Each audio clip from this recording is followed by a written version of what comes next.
Je salue encore chacun d'entre vous. Nous allons faire notre première lecture. Vous savez que depuis 2 dimanches, j'ai entamé un sujet et que je vais continuer ce matin sur grandir dans sa passion pour les choses de Dieu. Est-ce que quelqu'un peut dire avec moi, grandir dans sa passion pour les choses de Dieu? Encore une fois, nous allons lire ensemble Jean 4, verset 23 et Matthieu 23, verset 37. Matthieu 23, on va se lever, c'est la première lecture. On va se tenir debout par respect Amen. Pour la parole de Dieu. Amen. Matthieu 22, verset 37 et Jean 4, verset 23. Oui. Jean 4, verset 23. Mais l'heure vient. Mais l'heure vient. Et elle est déjà venue. Et elle est déjà venue. Où les vrais adorateurs. Où les vrais adorateurs. Adoreront le Père en esprit. Et en vérité. Car ce sont là les adorateurs que le Père demande. Ce sont là les adorateurs que le Père demande ou cherche. Alléluia. Matthieu 22, verset 37.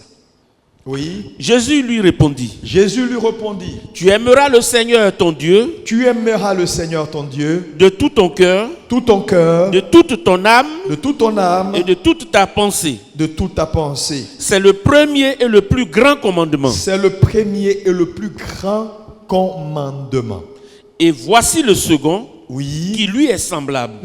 Tu aimeras ton prochain comme toi-même. Tu aimeras ton prochain comme toi-même. Que Dieu bénisse sa parole. Veuillez vous asseoir dans sa sainte présence. Amen. Amen. Ce matin, donc, nous continuons dans le sujet de grandir dans sa passion pour les choses de Dieu. Je voulais que tu prêtes attention, c'est un message qui parle à ton cœur. Parce que le plus important aujourd'hui, c'est grandir avec Dieu. Vous savez, l'amour de Dieu est le plus grand commandement. Aimer Dieu de tout son cœur, de toute son âme et de toute sa pensée. C'est-à-dire, en résumé, aimer Dieu, esprit, âme et corps est le plus grand commandement et doit être la première poursuite de chaque enfant de Dieu que nous sommes. Frères et sœurs, le christianisme n'est pas une religion où on vient s'asseoir pour se faire bonne conscience. Les hommes ont pratiqué la religion n'a envoyé personne nulle part. Jésus est venu avec le christianisme, qui est une transformation. Le christianisme, c'est Dieu qui est descendu vers l'homme pour que l'homme puisse s'identifier à lui dans sa nature complète. C'est pourquoi la Bible dit que nous sommes appelés à la mesure de la stature parfaite de Christ. Comprenez cela. Dieu poursuit une transformation dans nos vies et non pas des ambitions personnelles. Voilà pourquoi ce sujet pour moi est un sujet essentiel. Grandir dans sa passion des choses de Dieu. Parce qu'aujourd'hui, la passion dans les choses de Dieu manque à l'Église. Et c'est pourquoi l'Église est faible. Donc la faiblesse de l'Église, c'est la passion qui a diminué. C'est la passion qui a manqué.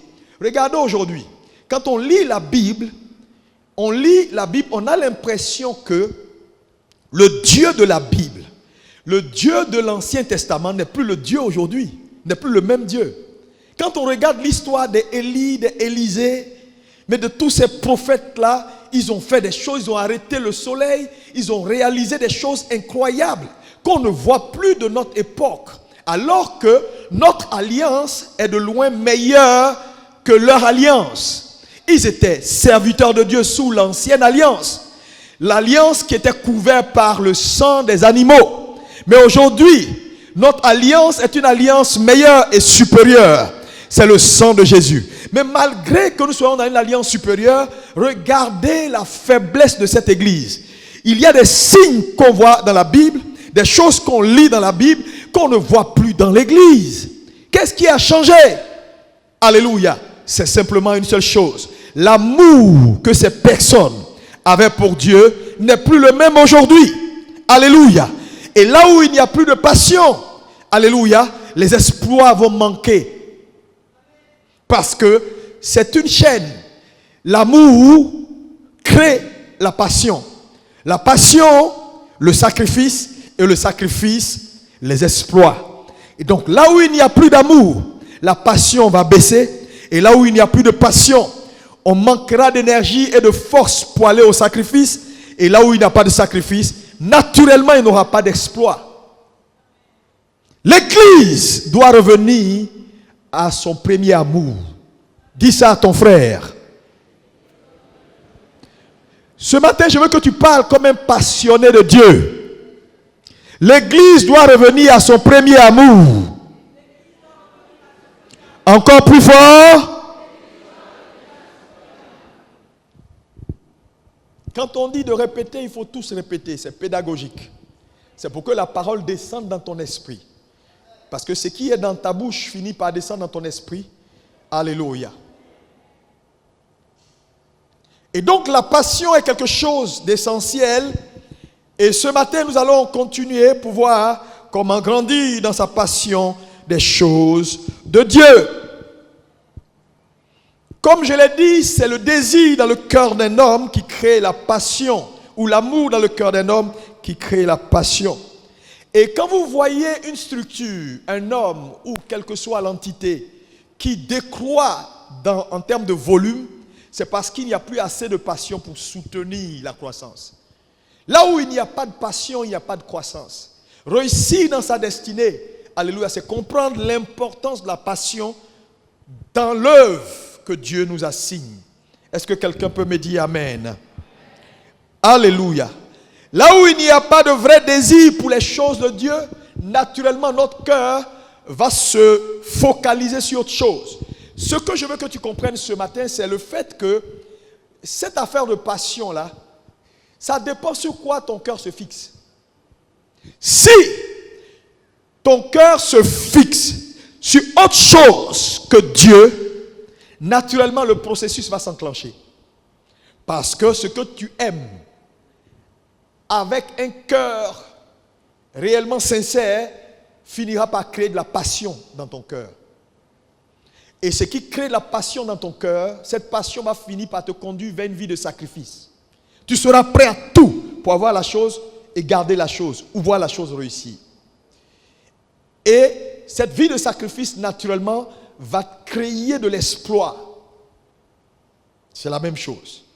Donc, si ta passion, Dieu est au cœur de ta recherche et que Dieu devient ta passion, alors, naturellement, tu seras stimulé, tu auras assez d'énergie pour les choses de Dieu et tu feras des exploits pour Dieu. Donc, tout dépend sur quoi tu fixes ton cœur. C'est pourquoi Jésus nous a avertis pour nous dire dans Luc 18 que lorsque le Fils de l'homme reviendra, trouvera-t-il des passionnés, des hommes de foi sur la terre des vivants? Il n'a pas répondu à cette question parce que c'est une question difficile à répondre. Tout dépend de chacun et des choix qu'il fait maintenant. Dieu cherche une église d'adorateurs, de vrais passionnés. Quelqu'un me dit Amen. Ou que ton Amen soit meilleur que ça. Alléluia. Oui, Dieu cherche. C'est grâce à la passion que Christ a passé la coupe et est allé à la croix. C'est grâce à la passion que, frère, on peut regarder des obstacles et dire non. Quels que soient les obstacles, j'y arriverai. J'arriverai à bon port. Alléluia. Je ne sais pas qu'est-ce qui te tracasse, qu'est-ce qui est devant toi, qu'est-ce qui a bousillé ta vie ou a mis ta vie dans une situation, oui, tu vois, de lenteur. Je suis venu te dire ce matin, si seulement tu peux augmenter ton niveau de passion des choses de Dieu, tu verras la différence. Que ton amen soit meilleur que ça. J'ai dit, tu verras la différence au nom de Jésus. Tu verras la différence au nom de Jésus. La passion est un carburant. C'est le moteur de la vie. Là où il n'y a pas de passion, la vie est fade. Elle est sans couleur. C'est pourquoi l'église est comme ça. Parce que quand vous regardez des religions comme l'islam, et ainsi de suite, la force de ces religions-là, c'est quoi? Ce sont des passionnés de leur Dieu, de leur Allah. Ils sont prêts à tout pour leur Allah et pour leur Dieu. Ça fait qu'on ne peut pas les arrêter. Là où il y a la passion, il y a la force. Là où il y a la passion, il y a de l'énergie. Le moteur tourne en plein régime. Alléluia. Maintenant, c'est important de comprendre ceci. Il n'y a pas de passion qui augmente pour les choses de Dieu sans amour. L'amour est l'élément de base. Regarde ton voisin, dit l'amour est l'élément de base. Encore plus fort. C'est le premier et le plus grand commandement et il est à la base. Un homme qui n'aime pas Dieu ne sera pas passionné de Dieu. C'est une conséquence logique. Tu me diras, mais pasteur, comment aimer Dieu? Oui, aimer a toujours respecté un certain nombre de processus. Et je mettrai à ta disposition 4 éléments importants qui vont t'aider à entrer dans le processus d'aimer Dieu ou de grandir dans ton amour pour Dieu. Le problème, c'est que les gens professent aimer Dieu, mais beaucoup n'aiment pas Dieu. Je vous dis, ça va vous surprendre de voir des pasteurs qui n'aiment pas Dieu. Tu dis, mais ah bon, pasteur peut ne pas aimer Dieu? Comment il a fait pour être pasteur? Oui. Beaucoup de gens n'aiment pas Dieu. Il y a une différence entre aimer Dieu et faire l'œuvre de Dieu. Tu peux faire l'œuvre de Dieu sans aimer Dieu? Je te dis. Mais oui. Tu n'as pas vu des gens qui font des choses parce qu'ils veulent se donner un nom, qui veulent s'affirmer, ils veulent qu'on parle d'eux. Ils sont prêts à boycotter une autre œuvre de Dieu où leur nom n'est pas affiché parce que cette œuvre-là, leur nom est affiché dessus. Ça, ce n'est pas de l'amour. Parce que si l'autre œuvre-là est pour Dieu aussi, pourquoi tu boycottes parce que ton nom n'est pas affiché là-bas? Ça veut dire en réalité tu es à la recherche de tes ambitions personnelles et non de Dieu. Donc on peut utiliser Dieu. On peut faire des grandes choses, des croisades, faire des choses, même donner son corps, même donner à manger aux pauvres, faire des choses en réalité parce qu'on veut juste se donner un nom. C'est pourquoi au dernier jour ça va chauffer. Ah, ça va chauffer, ça va barder. Ça va barder. Frère, les hommes et les femmes qui n'aiment pas Dieu, il y en a beaucoup. C'est pourquoi l'Église a ce visage. Sinon, pour sauver le monde, frères et sœurs, Jésus n'a pas eu besoin de 30 personnes. Il n'a pas eu besoin de 100 personnes. Les disciples étaient combien? 12. Mais ils ont bouleversé l'humanité. Dites-moi Amen. Dites-moi encore Amen. Alléluia. Donc, un peuple qui apprend à développer sa passion pour les choses de Dieu devient un peuple irrésistible. Mais cela commence par cultiver l'amour. L'amour est l'élément essentiel. Si votre amour pour Dieu ne grandit pas, vous ne serez pas des passionnés. Bon, tu es assis, tu dis, mais pasteur, moi j'aime Dieu, je viens à l'église, je suis là. Mon ami, ça c'est, tu viens à l'église. Venir à l'église ne veut pas dire on aime Dieu. Attends, s'il fait chaud chez toi, l'église est climatisée, tu vas aimer venir à l'église? Si venir à l'église te donne bonne conscience, t'aide à comprendre certaines vérités qui t'aident à aller dehors et à faire le malin et à mystifier les gens, tu vas venir à l'église? Parce qu'attraper des vérités ici, les gars ils sont là, ils notent. Je connais un gars comme ça, il venait, tous les dimanches il vient, il s'assoit, et puis il prend note, et puis il s'en va là-bas, et puis il joue les dangereux. Un jour on a discuté, puis c'est lui-même qui m'a dit ça. J'ai dit, ah bon, c'est pour ça que tu viens à l'église? Il dit, pasteur, pour ça seulement. Alléluia! Donc, il peut y avoir plusieurs facteurs qui te conduisent à l'église. Ah, il y a des gens que tu cherches. Il y a des gens qui cherchent femme, ils viennent à l'église. Il a vu une soeur, il guette la soeur. Donc, il vient tous les dimanches et puis s'assoit au fond pour chercher la soeur. Quand il ne la voit pas, son culte est gâté. Alléluia! L'amour est l'élément de base. Et entrer ou faire grandir son amour pour Dieu suit toujours un processus. Et donc, il y a 4 choses importantes ici que je mets à ta disposition. Numéro 1. Vous savez, quand on décide d'aimer, un exemple pour que tu puisses comprendre, vous savez, dans le monde naturel, quand tu vois une soeur qui te plaît, qu'est-ce que tu fais? Qu'est-ce que tu fais?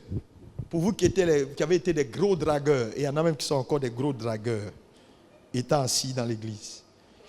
Quand tu vois quelqu'un que tu veux aimer, quelle est la première chose que tu fais? Tu identifies la soeur, elle n'est pas mal, hein? De loin, Écoute, la première chose, c'est faire quoi? C'est la recherche d'un rapprochement. Dis avec moi, rapprochement. Encore plus fort. Le désir du rapprochement. C'est la première étape qui te conduit vers l'amour. Le désir du rapprochement. Ça veut dire quoi? Ça veut dire également pour aimer Dieu. La première chose que tu dois rechercher, c'est désirer te rapprocher de lui un peu plus. Parce que tu peux croire que tu es proche de Dieu, mais tu n'es pas proche de Dieu. Prends ta vie, regarde tes expériences. Regarde ta vie, regarde tes expériences.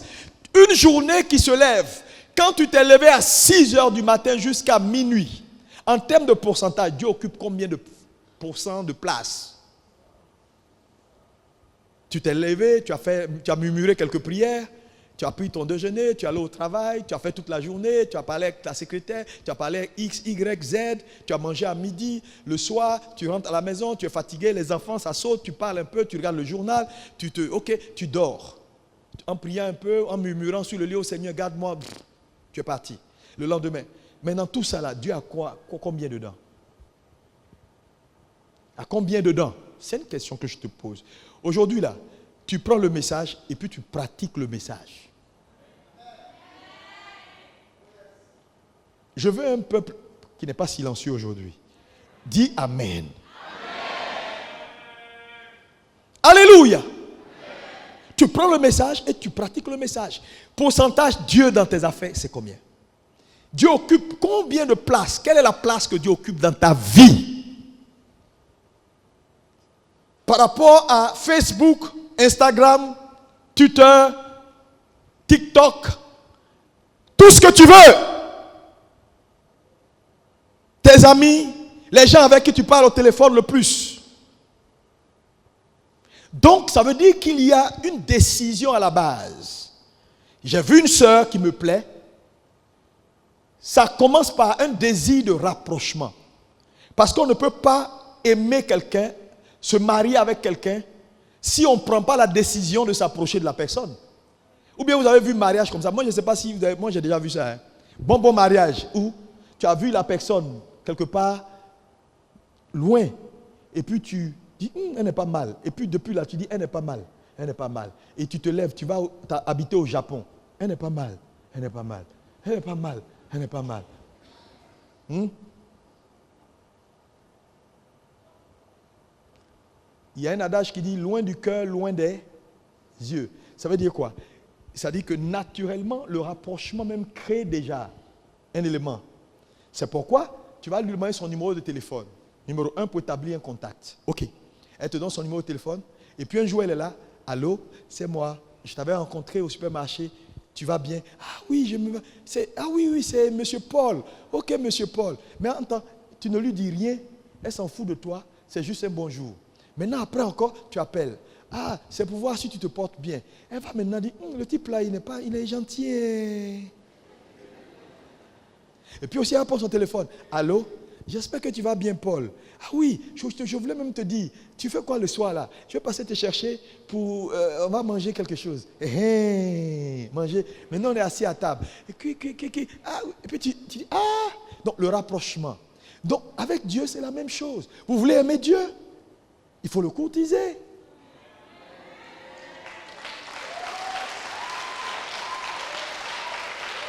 Mais pourquoi? Les chrétiens sont devenus villageois quand il s'agit de Dieu. Mais dans les couloirs, on te connaît. Tu es puissant. Dis Amen. Un désir de rapprochement. Il faut nous rapprocher de Dieu. Lis-moi ce passage. Alléluia. Jacques 4, verset 8. Regardez ce qui est dit. Amen. Oui. Approchez-vous de Dieu. Approchez-vous de Dieu. Et il s'approchera de vous. Ici, le verset nous dit que, en fait, pour que Dieu s'engage avec quelqu'un, c'est la personne qui initie le processus de rapprochement.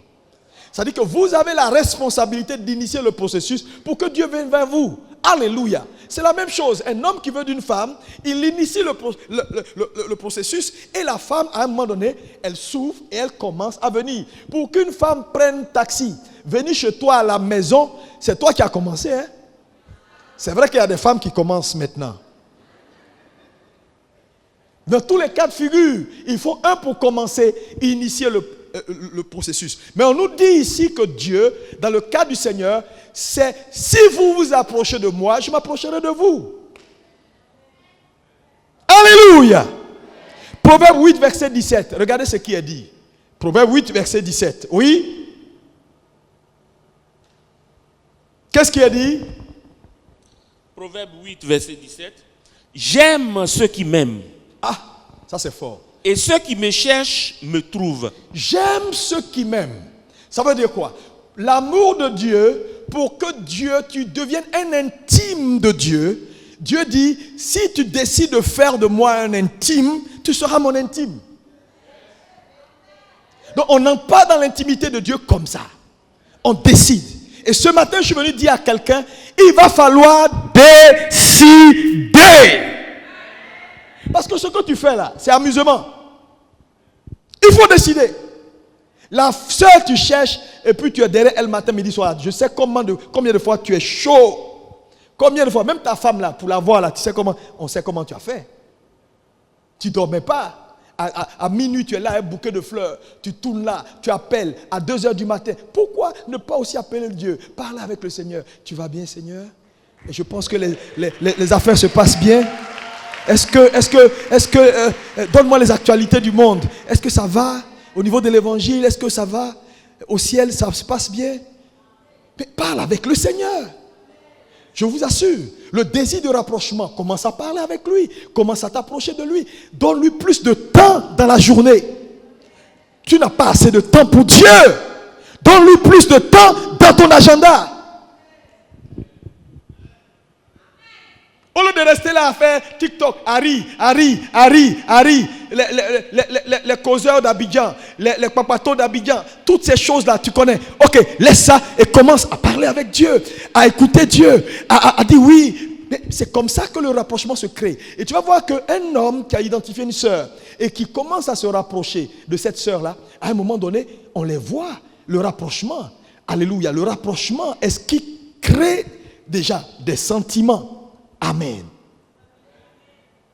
Il dit, j'aime ceux qui m'aiment. Décide d'aimer Dieu et tu seras l'intime de Dieu.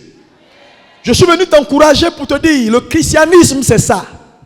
Parce que beaucoup de gens, pasteur, parle-nous de délivrance, délivre-nous. Pasteur, ça ne va pas, mon pied ici, là, ça passe comme ça. J'ai rêvé même hier, le python est venu. Pasteur, il est venu et puis il est entré dans mon pied. Et puis mon pied, et puis mon village, on a lancé des... C'est bon tout ça. On va te délivrer. Mais la délivrance n'est pas tout. La délivrance est un moyen pour parvenir au but. Quel est le but? Le but, c'est être son intime. Le but, c'est le mariage final entre Christ et l'Église. Ça dit une union parfaite où il y a confusion d'esprit désormais. Mais on te lave, c'est comme une femme qui va au mariage à la mairie. Et puis, on vient, elle est lavée, elle est maquillée, elle est habillée. Et puis, elle dit, je ne vais plus. Est-ce qu'elle a atteint le but? Non. Parce qu'en réalité, le maquillage, tout ce qu'on a fait pour qu'elle soit belle là, ce n'est pas pour qu'elle s'assoie, c'est pour qu'elle aille au mariage. Vous comprenez? Donc, quand on vous lave, on vous nettoie, on vous délivre, c'est pour que vous soyez propre pour le mariage avec Christ. Donc, quand on t'a lavé, on t'a délivré, on a chassé tes démons, on a réglé tes problèmes de terre, ce n'est pas fini. Tu n'as pas encore réussi. Qui t'a dit on délivre quelqu'un pour qu'il réussisse? Quand on t'a délivré, là, tu n'as pas encore réussi. C'est maintenant que tu commences les vraies choses. Maintenant, si tu ne décides pas de te lever pour aller au mariage, tu n'as rien fait. Le mariage, c'est maintenant. Comment l'aimer et faire partie de ses intimes pour qu'au soir de notre vie, ils prennent la bague là, et puis ils mettent sur notre main comme ça pour dire non, c'est toi. Je le jure, devant le Saint-Esprit est là, le Père est là, ça dit l'armée des cieux est là, et puis il t'appelle, il dit ma soeur Tina, oui, cette bague, je te le donne pour mon amour éternel, et puis mets sur ta main, et tu deviens intime. Alléluia! Quelqu'un lève la main et dit Seigneur, aide-moi à être un intime. Dieu cherche une épouse. Actuellement, tu es dans le processus de, on te lave, on va faire pédicure, manicure, enlever tes ongles pointus. Ça, c'est le petit démon.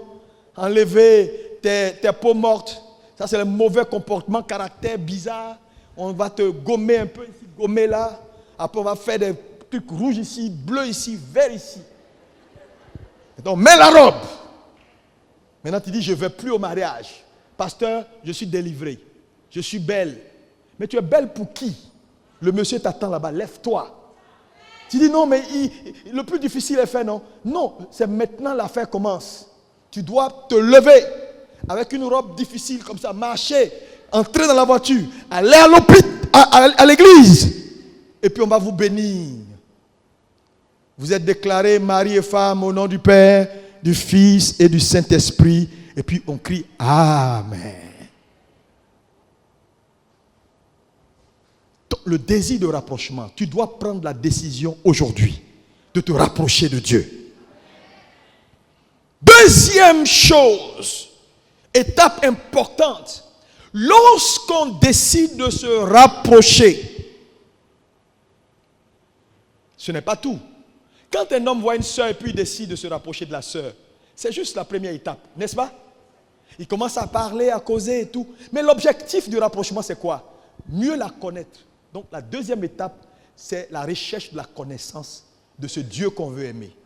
Parce que c'est la connaissance d'un homme qui crée en toi l'amour. Ce que tu ne connais pas, tu ne peux pas aimer. C'est pourquoi souvent, vous allez voir que tu peux parler de quelqu'un, tu ne le connais pas, ou bien il est très loin, tu dis, lui, il m'énerve, il est trop orgueilleux. Et puis un jour, tu entres en contact avec lui et tu l'apprécies mieux. Tu dis, oh, mais je me suis trompé sur son compte. Le monsieur, en réalité, la façon dont il est, tu le vois, on dirait qu'il est orgueilleux là. Ce n'est pas de l'orgueil, c'est de la rigueur. Quand je l'ai approché, j'ai vu que c'est un homme simple. Donc, quand on connaît, on peut mieux apprécier. Oui. Il y a des gens que tu as commencé à aimer parce que tu as commencé à les connaître. Dans leur qualité. Dans des choses qu'ils font. Donc, quand le monsieur n'est pas là, il te manque. Mais pourquoi il te manque? Parce qu'il a des façons de faire certaines choses qui te manquent. Mais avant, quand il était loin là, il ne te disait rien du tout. Tu ne le connaissais pas. Donc, la connaissance est importante parce qu'elle établit un lien. Le problème avec l'église, beaucoup sont loin. Ça, c'est la première étape. Si tu décides de te rapprocher ce matin, tu as gagné. J'ai dit, tu as gagné.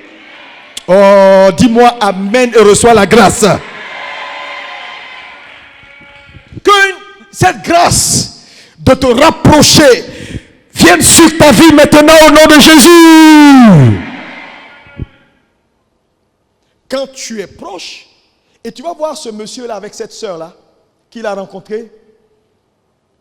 Première semaine, c'est téléphone. Troisième semaine, ils sont au café. Après, c'est, tu as fait quelle école? Ah non, moi j'ai fait HEC, Paris. Ah d'accord, mais qu'est-ce que tu aimes dans la vie? Elle dit, ah non, moi j'aime les chevaux, j'aime beaucoup le cinéma. Ah, mais on a des points communs, extraordinaires. Et puis tu commences à l'apprécier. Pourquoi? Parce que tu es en train de savoir d'elle des choses que tu aimes. Donc, vous voyez que c'est dans ce moment d'échange que tu vas soit décider de continuer ou arrêter. Si il commence à te dire des choses un peu bizarres, moi j'aime, j'ai fait mes études en Russie. Puis, j'aime bien, tu vois, le serpent grillé. Tu dis, ok, tu aimes le serpent grillé. Ah, d'accord. Et puis, elle commence à te dire, et puis j'aime bien, moi je frappe les hommes. En fait, quand quelqu'un me projette 7e dan, taekwondo, tu dis, ah oh, vraiment que Dieu te bénisse. On se voit demain. Mais là, il n'y a pas demain. Téléphone là, tu n'appelles plus, tu as coupé il y a longtemps. Quelqu'un qui mange serpent et qui frappe les gens, je ne veux pas mourir. Ma mère m'a dit, et tu as commencé à sortir les théories. Alléluia. Mais pourquoi? Parce que dans l'échange, elle a sorti des dossiers qui ne t'arrangent pas. Donc, plus tu connais un homme, soit tu vas vers l'estime de cette personne, ou tu vas vers... C'est-à-dire la connaissance peut te rapprocher comme t'éloigner. Mais tu ne peux pas connaître Dieu et t'éloigner. Oh, dis Amen bien. Je dis, Dieu est tellement bon que le plus mauvais des mauvais au monde, dès qu'il découvre Jéhovah, il est obligé d'enlever sa couronne et puis de dire je me prosterne. Parce qu'on ne peut pas connaître Jésus et ne pas l'aimer. Parce qu'il est bon. Est-ce qu'on peut dire que moi il est bon? Il est facile de dire de façon théorique j'aime Dieu, j'aime Dieu, j'aime Dieu, j'aime Dieu. Mon ami, aimer Dieu a toujours des conséquences. Toujours des conséquences. Un homme qui aime réellement Dieu, il y a des conséquences. C'est comme un homme qui aime une femme ou une femme qui aime un homme. Donc, point numéro 1, désir de rapprochement. 2, recherche de connaissance, de la connaissance de ce Créateur. Si tu ne cherches pas Dieu, tu ne cherches pas à le connaître, mais tu me dis, pasteur, où le voir? Comment le connaître? Rapproche-toi de sa parole, parce qu'il s'est investi dans sa parole. Je donnais cet exemple-là tout à l'heure. J'ai rencontré des pasteurs qui sont venus me voir ici, là, il y a 2 ou 3 jours, je ne sais plus combien de jours. Et puis on parlait, c'était une affaire de prier pour un temple. Puis j'ai dit, ok, il n'y a pas de souci. Et puis après, je leur ai posé 1 ou 2 questions. Je me rends compte qu'ils ne savent pas. Et je dis, comment vous pouvez, à ce niveau-là, vous ne savez pas ce que je suis en train de dire là? Il dit, quand j'ai commencé à expliquer, ils disent, j'ai dit, mais vous ne pouvez pas ne pas aimer Dieu jusqu'à ce point, ce n'est pas possible. Beaucoup de choses vont vous manquer. Vous allez manquer d'évidence. Un homme qui n'aime pas Dieu manque d'évidence. Tu peux dire que tu aimes Dieu. Aimer Dieu, ce n'est pas le bruit. Aimer Dieu, ce n'est pas Alléluia, télévision, tout ça, pousser. Non, ce n'est pas ça. Ce n'est pas le bruit. Ce n'est pas. Il y a beaucoup de gens qui aiment gesticuler, qui sont des sanguins. Ils ont de l'adrénaline. Pour un rien, ils sont surexcités. Ça, ce n'est pas aimer Dieu. Aimer Dieu, ce sont les évidences. Il y a des évidences. Quand tu aimes, il y a évidence. Je le dis, mais tu ne peux pas être à ce niveau-là, ne pas savoir ça. Parce que je vais vous dire une chose. Quand tu connais Dieu jusqu'à un certain niveau, il y a des facettes de Christ. Si Dieu te les révèle, tu vas jeter ta couronne. Je compris, quand j'étais en train d'étudier, pourquoi les 24 vieillards, de temps en temps, jettent leur couronne. Parce qu'en réalité, il est écrit que quand les chérubins font le tour du trône, à chaque cercle, quand ils bouclent, ils poussent un cri. Mais le cri qu'ils poussent est du fait qu'ils ont vu une facette de Dieu qu'ils n'ont jamais vue depuis l'éternité. Et les 24 vieillards, quand c'est comme ça, ils jettent leur couronne pour dire, nous ne sommes rien. À celui qui est assis sur le trône, soit honneur, louange et gloire, aujourd'hui et pour toujours. Oh, acclame Jéhovah. Alléluia. Alléluia. À celui qui est assis sur le trône. Frère, si tu le connais, tu seras un passionné. C'est pourquoi je veux t'encourager, venir t'asseoir à l'église, t'amuser avec ta vie, ne pas chercher à connaître Dieu. Tu es en train d'être quelqu'un qui est suicidaire. Tu es suicidaire. Je comprends pourquoi tu te plains matin, midi, soir. Je comprends pourquoi tu es tout le temps en train de murmurer. Je comprends pourquoi quand ça ne va pas, tu dis oui, Seigneur, Seigneur, Seigneur, Seigneur, Seigneur, Seigneur. C'est un peu comme si moi, tu viens parler de quelqu'un que je connais. Je vais me fâcher pour dire non, tu exagères, il ne faut pas parler de lui. Ce que tu dis n'est pas vrai, je sais. Tu dis le monsieur là, c'est un béninois. C'est comme dans le temps, on dit le pasteur qui est à la cathédrale là. Il y en a qui m'appellent pasteur Amadou là. Je te dis, pasteur Amadou. Il y a un qui dit Amouzou. C'est un béninois. Hein? On ne peut pas laisser étrangers venir prendre ce quartier. Les gens m'ont combattu ici. Et un matin, parmi les gens qui faisaient les palabres, qui étaient chaud pour dire, cette église-là, ils sont des étrangers, on va les combattre. Le même rencontre quelqu'un qui le connaît et qui dit non. Et je m'appelle Amazou. Il dit, attends. Tu connais le pasteur Amouzou là? Il dit non, c'est pas Amouzou, c'est Amazou, c'est mon grand frère. Le gars a attrapé ça te dit ça froulaille. C'est celui-là est ton grand frère. On m'a dit c'est béninois. Il dit quel béninois? Toi aussi. Je suis tu me connais non? Il dit oui. On est ici ensemble non? Il dit oui. c'est mon grand frère. Quand je vais aller le voir, je vais passer te voir. Depuis ce jour-là, quand il m'a vu, il a fait allégeance. Il dit vraiment. Donc, quand tu ne connais pas quelqu'un, tu peux lui prêter tout ce que tu veux. Tu peux même discuter de lui. Tu peux même dire ce type-là, je mets ma main que ce n'est pas un bon type. Pourquoi? Sur l'apparence. Dieu est bon. J'ai dit Dieu est bon.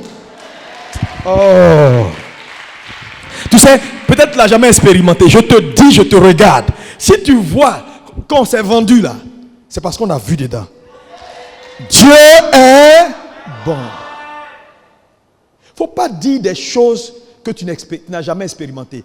Au moment où en temps d'épreuve, tu vas douter. Je te dis. C'est pourquoi beaucoup de gens ont des problèmes. Hein? Parce qu'ils disent beaucoup de choses. Dieu est bon, je l'aime, il est le meilleur. Mais en fait, c'est sur ce que les gens disent. Sur les rapports des autres. Sur ce qu'ils ont entendu à l'église.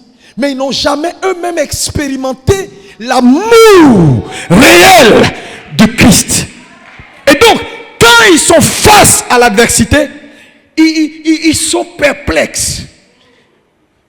Cette affaire-là, j'espère que c'est vrai. Bon, eux, ils sont pasteurs. Dans tous les cas, c'est eux qui savent si c'est vrai ou c'est faux. Mais bon, je ne veux pas pécher contre Dieu. Je ne veux pas vraiment. Et puis, ils sont là et puis ils discutent. Et puis, tu vois, sa position n'est pas claire. Que Dieu te délivre d'une telle attitude. Mais quand tu feras ton expérience, fais ton expérience, décide de le connaître réellement. Moi, je le connais. Je vous le dis, je le connais. Ah. Souvent, Dieu me parle. Je dis, ouais. Seigneur, tu connais mon adresse. Il dit, mais parce que je te fais confiance. Si je te dis, tu vas dire. Il me parle. Et puis me montre qu'il est là. Je n'ai peur de rien, frères et sœurs. Je suis un vendu. Ouais, un vendu. Un vrai vendu pour Jésus. Un intégriste chrétien. Intégriste. Il reste la burqa.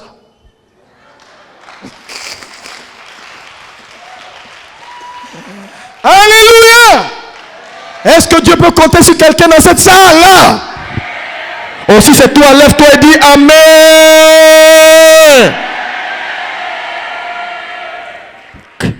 Alléluia. J'ai dit lève-toi pour Jésus.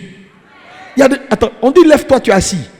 Quand les intégristes là, vous n'avez pas vu dans le film de Daesh là, ils sont comme ça. Aïe, aïe, aïe. Pour Jésus. Est-ce qu'il y a des amoureux de Dieu dans cette salle-là? Oh, je veux voir des passionnés acclamer pour Jésus. Asseyez-vous dans sa présence, que Dieu vous bénisse. Qu'il vous récompense, qu'il récompense votre fidélité. Alléluia. Lis-moi Philippiens 1, verset 9. Philippiens 1, verset 9. Oui. Philippiens 1, verset 9. Et ce que je demande dans mes prières, oui, c'est que votre amour augmente de plus en plus en connaissance et en pleine intelligence. Que votre amour augmente en connaissance, ça veut dire quoi? Plus tu sauras, plus ton amour va increase. Que votre amour augmente en connaissance des choses de Dieu. Connaissez Dieu, je vous assure. Même quand ce sera nous, on va vous dire c'est noir. Tu sauras qu'il y a noir et puis il y a noir. Il y a des noirs où on ne voit plus, mais il y a des noirs où on voit. Parce que tu connais. Tu sais, un expert, c'est celui qui connaît. Et un expert peut te décoder des choses qu'un homme ordinaire ne peut pas décoder. Tu peux montrer ça à un expert. On va te dire c'est de l'argent pur. Toi, tu vas dire c'est de l'argent, parce que c'est de l'argent qui est là. Mais l'expert va toucher. Et puis il sait comment décoder. Si c'est de l'argent mélangé ou c'est de l'argent pur. C'est ça l'expertise. C'est pourquoi la connaissance fait de toi un expert dans les choses de Dieu. Quand on dit c'est fermé, Tu regardes la situation, tu peux savoir si c'est fermé ou c'est pas fermé. Tout le monde voit barrière. Toi, comme tu es un amoureux de Dieu jusqu'à un certain niveau, Dieu te donne des yeux d'expert. La connaissance te donne des indications que ceux qui n'en ont pas, n'ont pas. Donc tu peux regarder la porte là, et puis tu peux dire, non, les gars, c'est réellement fermé. On te dit, mais sur quoi tu dis de ne pas insister que c'est fermé?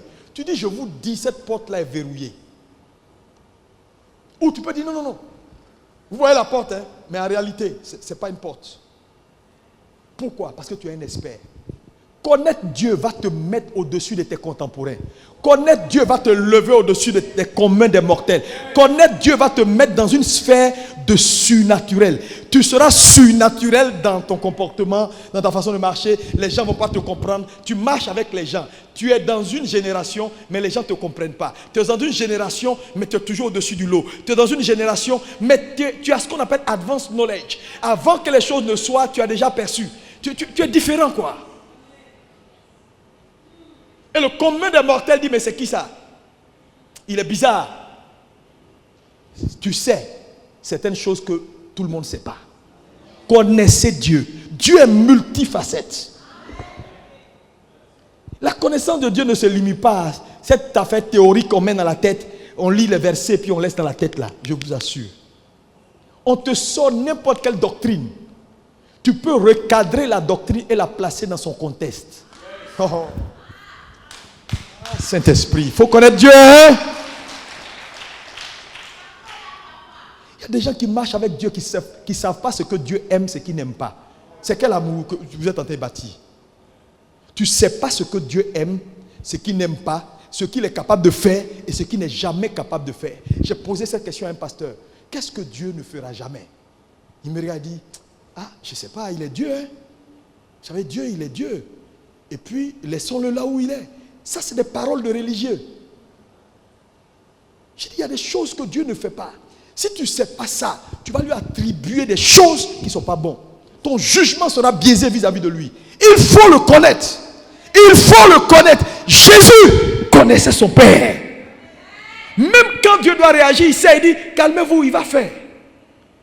Il ne prie même pas, il dit, je te remercie parce que tu as toujours fait ça. Quand vous voyez les gens se plaindre, les gens parler, murmurer, et tout le temps en train de dire, je ne vois pas, je dis, ils ne connaissent pas Dieu.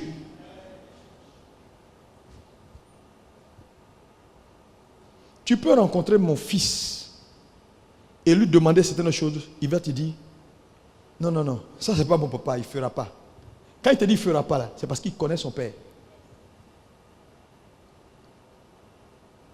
Quand tu connais quelqu'un, tu ne te plains pas.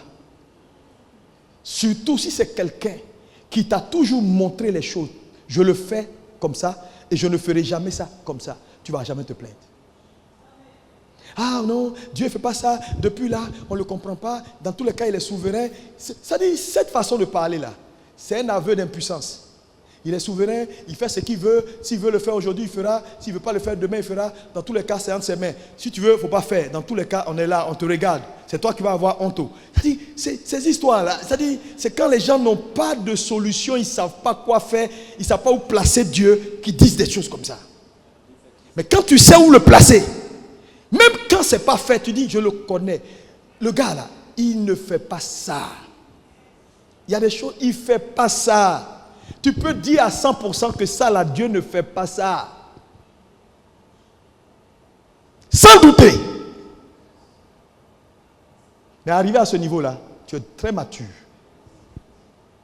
Vous devez décider de l'aimer, de le connaître. Son amour va grandir dans votre cœur. Parce que c'est l'amour dans le cœur d'un homme qui détermine ses expériences. Plus tu vas le connaître, plus ta foi sera pointue. Plus tu vas le connaître. En fait, connaître Dieu, c'est accumuler des semences. Parce qu'il n'y a rien que tu cherches qui n'est pas d'abord semence. Mais en réalité, j'ai compris ça, ça m'a fait beaucoup de bien. Il n'y a rien que tu cherches. Est-ce que tu peux répéter avec moi? Il n'y a rien que je cherche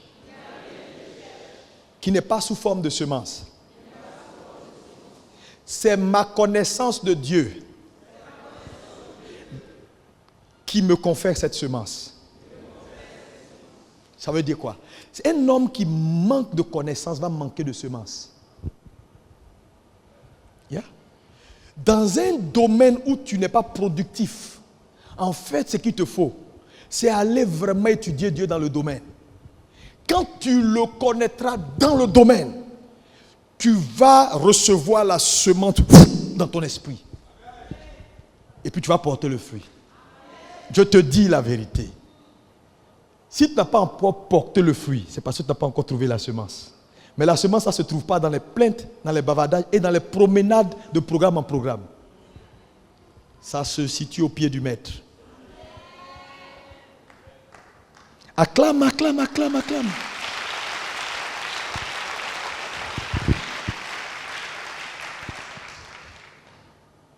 Alléluia.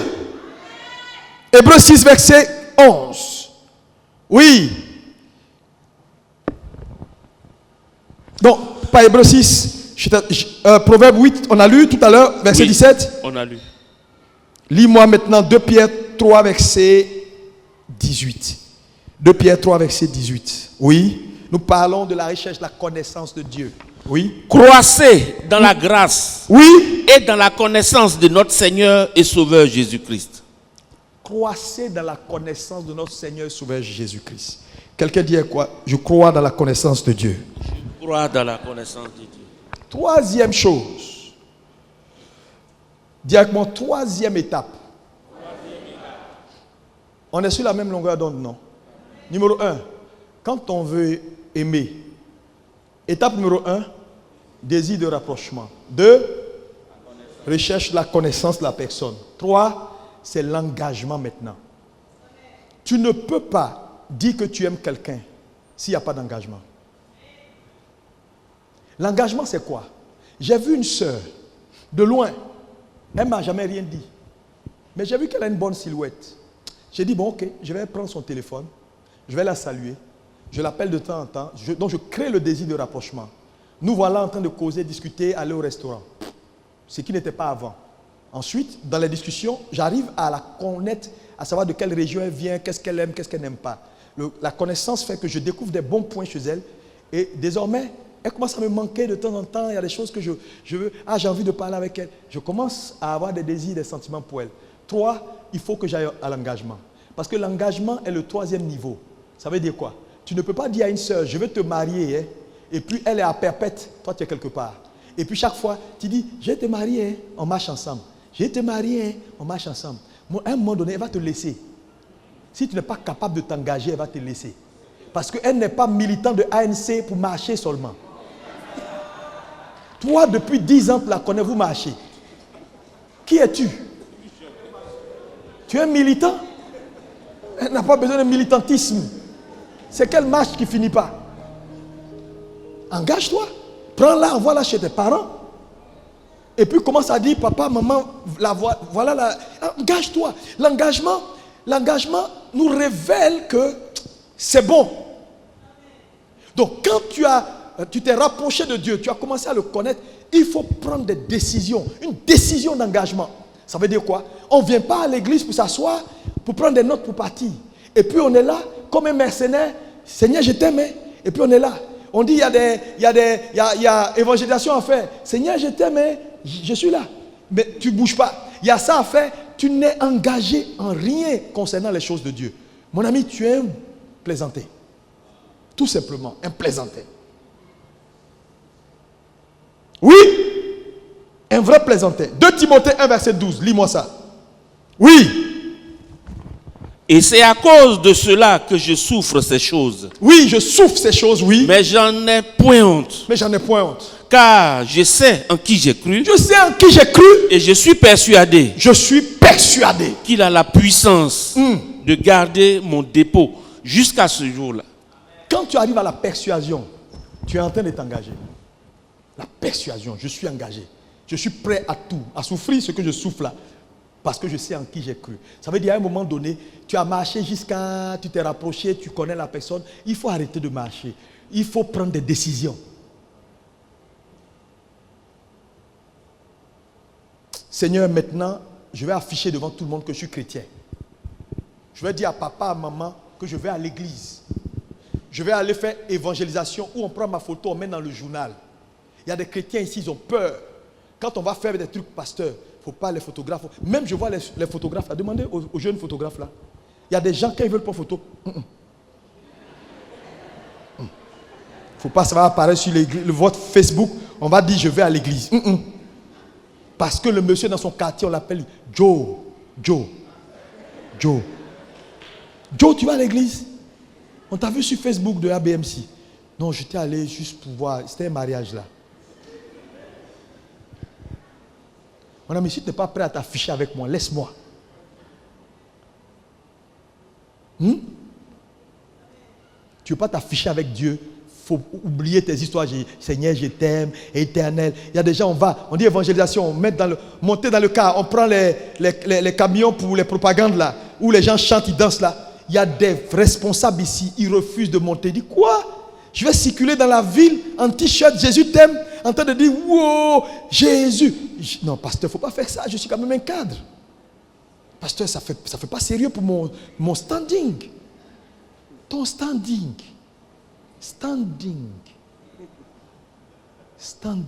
Ton standing.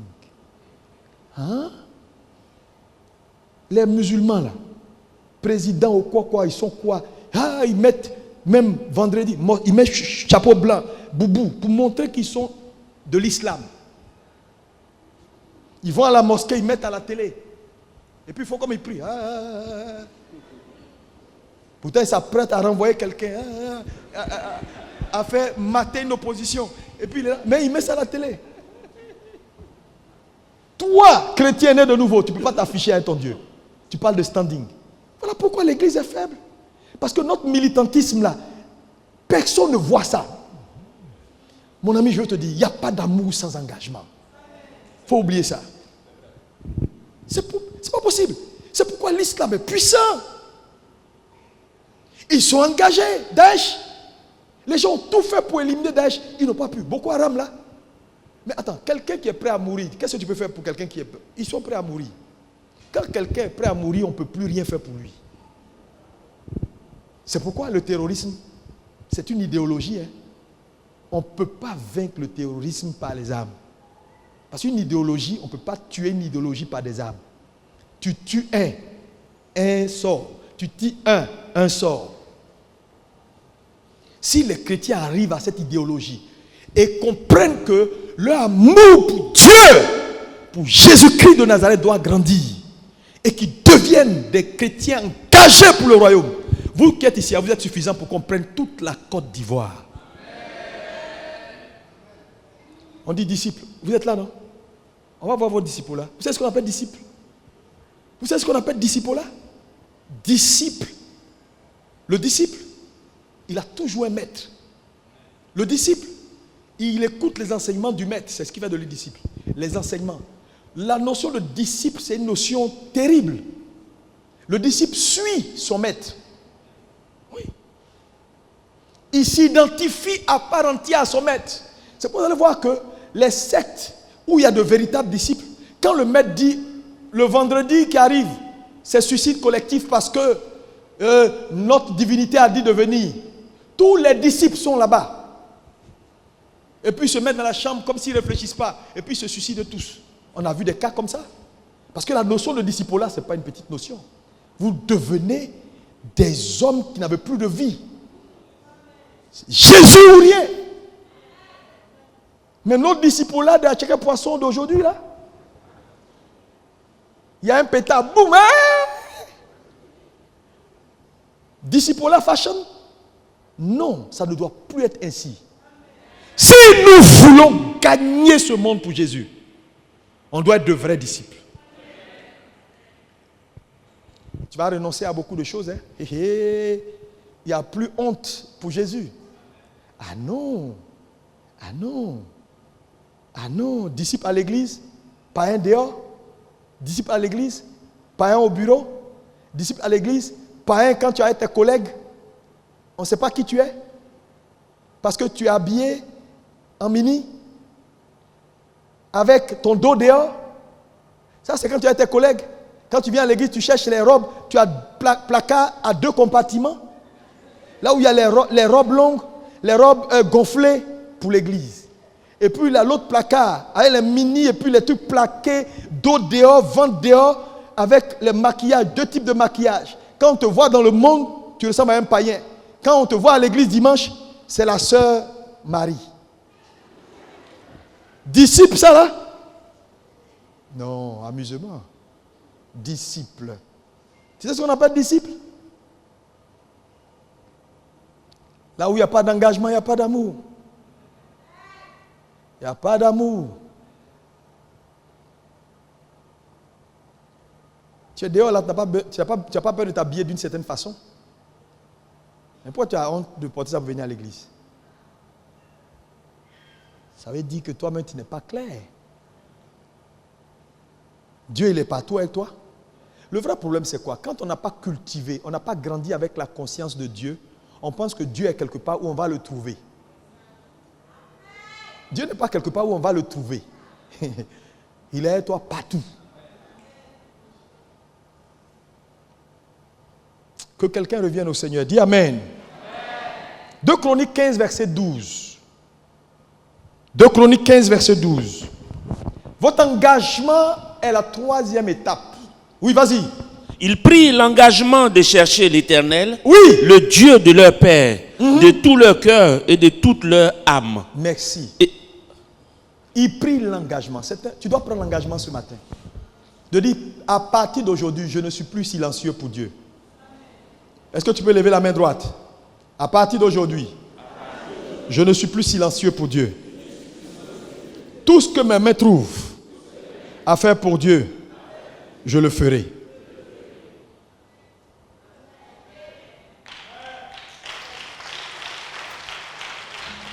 Quatrième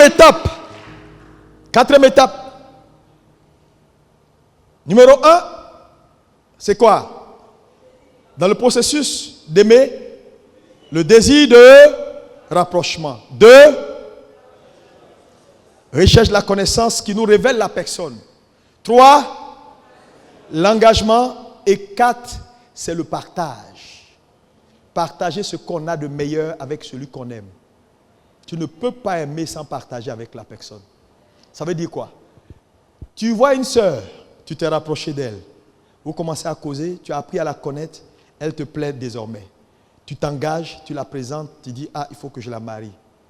Si tu ne peux rien partager de bon avec elle, c'est la preuve que ton amour n'est pas au beau fixe. Parce que Dieu nous a aimés et il a partagé. Quand on dit Dieu a tant aimé le monde qu'il a donné, le mot donner, ce n'est pas donner en termes de donner et partir. Le vrai mot, c'est Dieu a tant aimé le monde qu'il a partagé Jésus avec nous. Parce qu'il est resté dans la relation. Il ne nous a pas donné Jésus et il est parti. Voilà le sens. Donc quand on dit donner, il a donné son fils. C'est comme s'il est venu dire, bon, tenez, débrouillez-vous avec, moi je m'en vais. Non, il est resté dans la relation. Donc en fait, il ne nous a pas donné, il a partagé avec nous ce qu'il avait de plus précieux. Qu'est-ce que tu es prêt à partager avec Dieu qui est précieux? Parce que je veux te dire, si réellement, il a dit j'aime ceux qui m'aiment. Si réellement tu décides d'aimer Dieu, Dieu a sa façon de t'aimer. Tu sais c'est comment? C'est qu'il va exiger ton trésor pour que ton cœur le suive.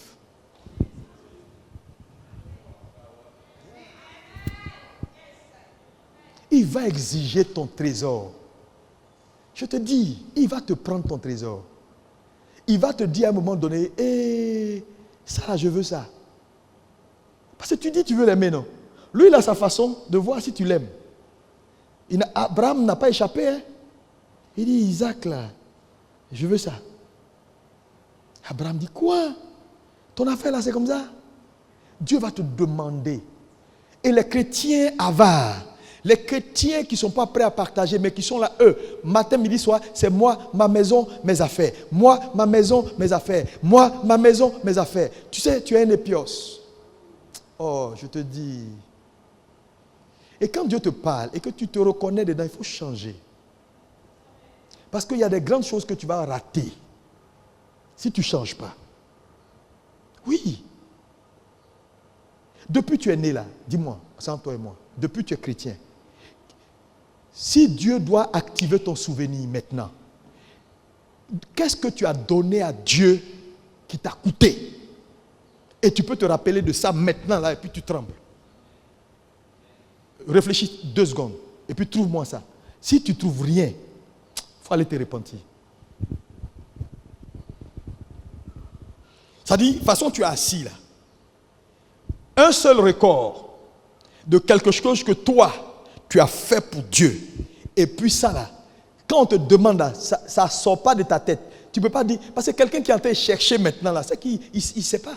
Tu cherches, tu dis, qu'est-ce qu'il a fait pour Dieu? Attends. J'ai donné 25 000 pour la cotisation des femmes. Non, c'est pas ça. J'ai jeûné. Non, c'est pas ça. Tu ne sais pas parce que tu n'as rien fait. C'est quel amour on dit tout le temps. Je t'aime, Seigneur, tu es mon amour, tu es ma femme, tu es mon mari. On pleure. Tu as vu que c'est du jeu. Tu es juste émotionnel. Hein? Il y a beaucoup de gens là. Vous n'avez pas vu quelqu'un qui n'aime pas quelqu'un qui fait semblant? Ou même qui ne sait pas qu'il est en train de faire semblant jusqu'à ce qu'il se rende compte que mais finalement je ne l'aime pas.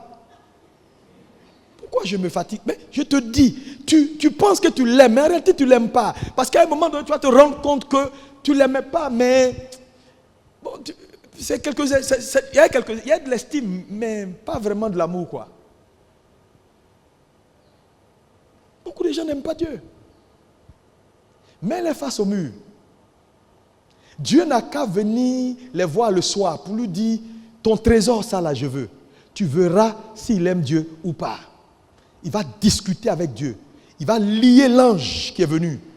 Je te lie, esprit démoniaque, sors!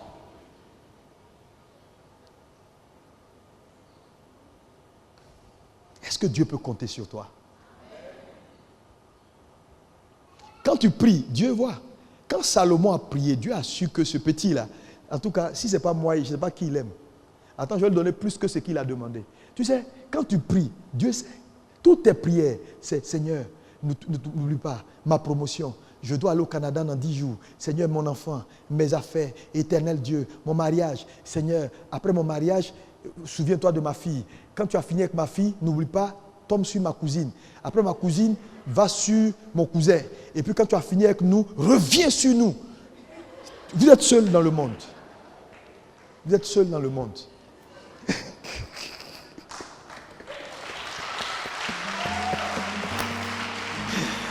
Oh, quelqu'un comme Jésus. C'est la vérité, non? Hein? Ah, que Dieu nous aide hein, dans l'église. Si l'église doit jouer vraiment son rôle pour ces temps de la fin, il faut que Dieu aide l'église. Il faut que Dieu nous aide. Dis Seigneur, aide-nous. Matthieu 6, verset 12. Matthieu 6, verset 12. Alléluia, alléluia. Oui, vas-y. Pardonne-nous nos offenses, comme nous aussi, nous pardonnons à ceux qui nous ont offensés. Ne nous induis pas en tentation, mais délivre-nous du malin. Car c'est à toi qu'appartiennent dans tous les siècles le règne, la puissance et la gloire. Amen. Est-ce qu'on peut dire amen à cette parole?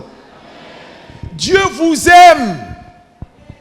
Et vous savez, je vais vous dire, quand vous aimez Dieu, vous allez partager votre meilleur avec Dieu. Et le meilleur qu'un homme partage avec Dieu est ce qui augmente l'amour de Dieu dans son cœur. Tu sais, tu vas commencer à aimer quelqu'un jusqu'à ce que tu lui donnes ton meilleur. Quand tu es incapable de donner ton meilleur à quelqu'un, ça veut dire que tu ne l'aimes pas. Parce que l'amour, là, ce n'est pas bavardage, c'est acte. Tu ne peux pas donner un franc à ta femme. Tu ne peux rien faire. Quand tu te fais, tu cries. Pourtant, la jeune dame qui est dehors là, tu lui donnes tout. Tu vides même tes poches, tu marches à pied. Tu vas, tu t'assois avec elle dans un maquis, tu payes le poulet là pour elle. Elle mange pendant que toi tu avales ta salive. Tu fais exprès pour dire que tu n'as pas faim parce que tu veux l'avoir rassasiée. Pour ne pas qu'elle te dise, je ne suis pas rassasiée, est-ce qu'on peut envoyer un autre poulet? Tu n'auras pas l'argent pour le deuxième poulet. Donc, tu dis, vas-y, moi, je n'ai pas faim. Je viens de marier il n'y a pas longtemps. Oui, quand elle a Valtine. Oui, oui, oui.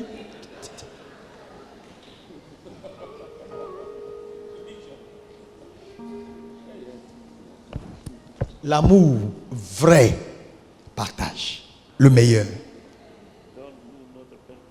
C'est pourquoi il faut vous aimer. Il faut vous faire du bien à l'église. Aimer. Tu sais, ça ne ment pas. Quand tu aimes, tu partages. Quand tu aimes, tu peux donner. Quelqu'un qui a la main difficile et puis il dit il aime, c'est un menteur. Oh. Ta main, dis non, moi je suis comme ça. Tu n'es pas comme ça. C'est parce que tu n'as pas encore trouvé quelqu'un que tu aimes. Sinon, tu prends, vas-y, prends ça, prends ça. Quelqu'un qui aime partage. Tu partages. C'est pourquoi les femmes en général ont beaucoup de difficultés à se donner à des gens qu'elles n'aiment pas. Mais il y a des femmes, bon, elles le font comme ex, hein. Ce n'est pas d'elles que je parle. Une vraie femme, si elle ne t'aime pas, elle ne s'ouvre pas à toi. Quand elle s'ouvre, c'est la preuve de son amour. Parce que c'est ce qu'elle a le plus cher qu'elle te donne. C'est pourquoi je conseille aux femmes de ne vous vendez pas gratuit. Aucun homme qui ne t'aime pas ne te mérite. Attends, tu n'es pas une marchandise?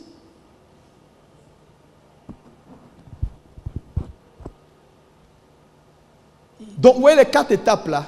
Si vous les pratiquez, vous allez vous rapprocher de Dieu, vous allez mieux le connaître, votre engagement sera établi et vous allez partager ce que vous avez avec lui. L'amour de Dieu va grandir dans votre cœur. Et quand l'amour de Dieu va grandir dans votre cœur, votre passion, vous deviendrez des passionnés de Dieu. Et si nous tous ici dans cette salle, on devient des passionnés de Dieu, on va embraser Cocody, enflammer la ville de Cocody. Parce que là où il y a la passion, il y a de l'énergie, il y a du feu. Du feu. Quand on va te dire Jésus, tu vas te réveiller. Mais il y a des gens qui disent Jésus. Ils font l'argent. Oui. Il y a quoi? J'ai entendu argent. Le problème, c'est que vous ne savez pas, et c'est dommage, qu'il n'y a pas quelqu'un qui peut réellement aimer Dieu, être passionné de Dieu. Je vais vous dire une chose pendant le séminaire. Je vais parler sur les 4 dimensions de la prospérité.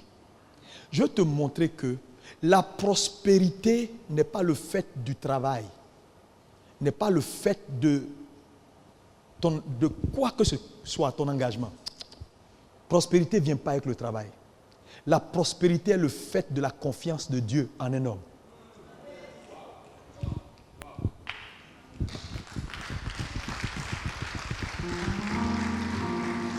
Tu n'auras pas ces richesses s'il ne te fait pas confiance. Oh, ce n'est pas travail. Travail, il y a des grands bosseurs qui ne s'en sortent pas. Il y a des grands ripapapapapa qui ne s'en sortent pas. Quand Dieu choisit un homme pour qu'il soit gardien de ses richesses, Dieu lui a fait confiance.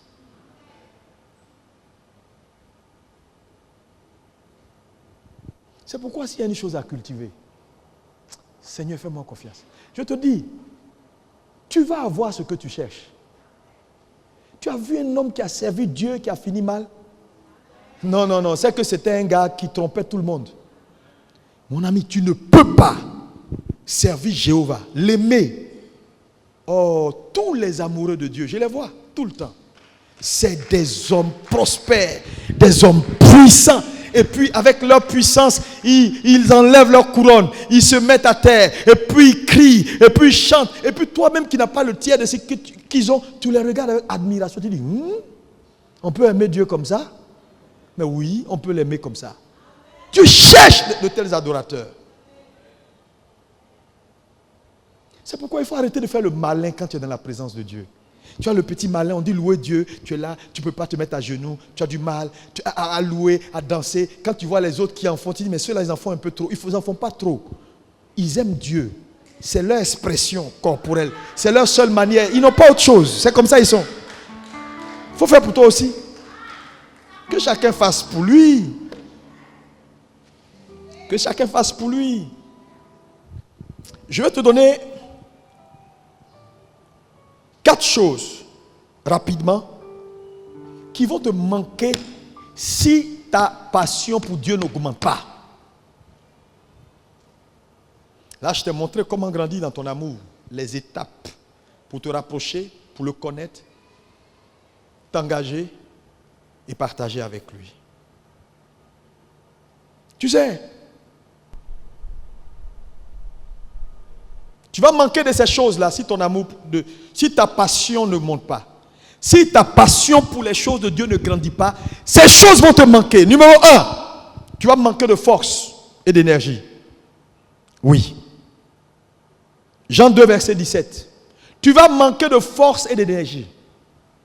Les hommes qui n'aident pas, qui ne font rien pour que leur amour pour Dieu grandisse et que leur passion des choses de Dieu grandisse, à un moment donné, ils n'ont plus d'énergie, ils n'ont plus de force. Leur moteur est grippé. Ton moteur va être grippé. Ta vie sera fade. Ta vie sera comme une voiture qui est puissante, mais qui roule dans un quartier avec des voies. C'est un peu comme si tu as une Mercedes turbo. Je ne sais pas, donnez-moi le nom d'une puissante voiture qui, c'est-à-dire quand tu appuies l'accélérateur, et puis il est parti. Parce que son moteur, c'est un V12. Maintenant, toi, V12, là, tu roules à 10 km/h dans le quartier. Tu vas détruire la voiture. Le problème, c'est ça. Ta vie ne te plaît plus. Tu vois comment ta vie même est devenue ennuyeuse. Tu t'ennuies. Tu te lèves le matin, tu es là. Tu regardes ton miroir. Oh, moi, j'ai pas envie d'aller à l'église aujourd'hui. Oh, j'ai perdu ma passion. Oh, j'ai perdu l'engouement. Oh, rien ne me plaît. Donc tu es là comme ça, puis un jour, à un moment donné, tu t'énerves. On dit, qu'est-ce qu'il y a? Tu dis, tout m'énerve. On t'a fait quoi? Tout m'énerve. Donc tes voisins subissent tes humeurs qui montent, qui descendent, qui montent, qui descendent. Quand tu as un peu d'argent, tu souris. Dès que les choses ne vont pas, tout m'énerve. Je t'ai dit, je t'ai dit non, j'aime pas ça. Et tout le monde a peur de toi, on dit, elle là, on la maîtrise pas. Tantôt tu parles mal ici, tu parles mal ici. Pourquoi? Tes humeurs, ta vie est mélangée. Pourquoi? En réalité, c'est ton moteur. Quand ton moteur n'est pas déployé, c'est de la frustration. Comment toi tu peux avoir Mercedes Turbo, V12, dernier cri, et puis il y a Toyota Corolla, ou bien Renault 4 qui vient te dépasser. Et puis tu es là, hey, Renault 4 à vous, et puis il te dépasse. Quelqu'un va te dire, mais ça va chez toi mon ami, réveille-toi, tu connais la voiture. Comment tu peux avoir un tel potentiel que Dieu a investi en toi? Regarde ta vie. Ta seule ambition. Bonjour pasteur, je veux te voir. Ah bon? Ok. Il y a quoi? Non, j'ai eu une place quelque part à Yopougon, Maroc. Ah bon, pourquoi faire? Non, un conteneur. Je veux vendre pied de porc avec friperie. Pied de porc avec friperie. C'est ton ambition ça? C'est normal que tu sois frustré. Juste 2 balles de friperie. Je vais casser et puis je vais vendre un peu.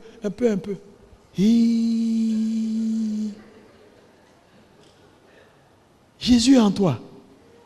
Tu ne rêves pas plus que ça.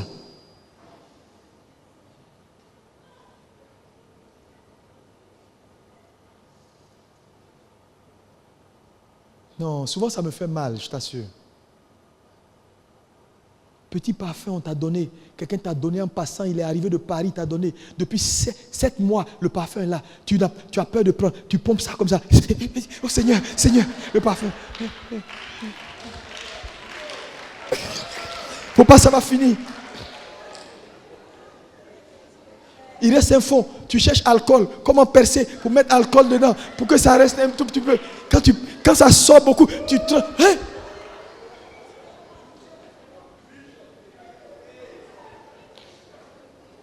Non, en fait, je suis venu te dire, il y a un changement, il y a mieux que ça. Est-ce que quelqu'un peut acclamer Jésus? Alléluia. Non. Je dis, tu vas manquer de force. Tout va être ennuyeux.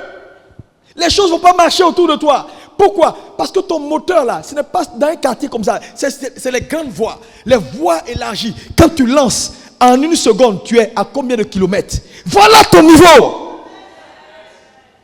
Mais c'est la passion qui communique la force. Un vrai passionné, il ne s'ennuie pas.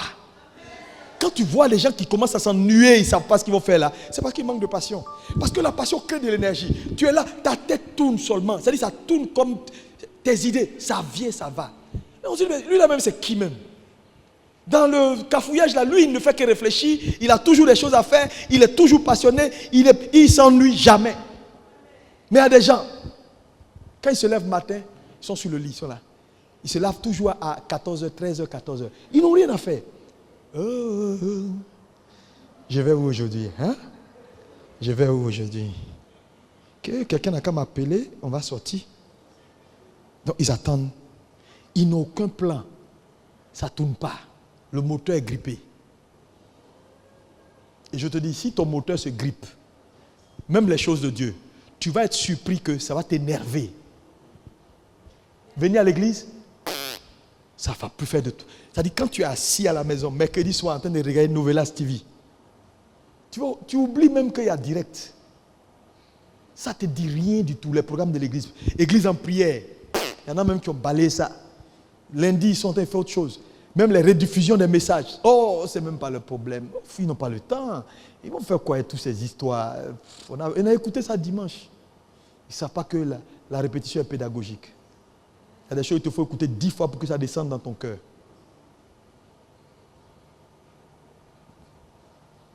Deuxième chose qui va te manquer, si ta passion n'augmente pas, tu vas manquer d'être un vrai adorateur. Oui? Je te dis la vérité. Tu sais pourquoi? Les vrais adorateurs, ce sont les passionnés. C'est la passion qui fait d'un homme un vrai adorateur. Oui. Tout à l'heure, j'ai demandé de me lire un verset. Est-ce qu'on m'a lu ça? Jean 2, verset 17. Oui. Jean 2, 17, oui.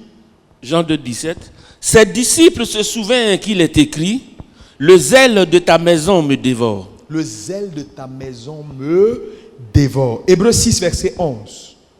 Hébreux 6, verset 11, oui. Hébreux 6, 11.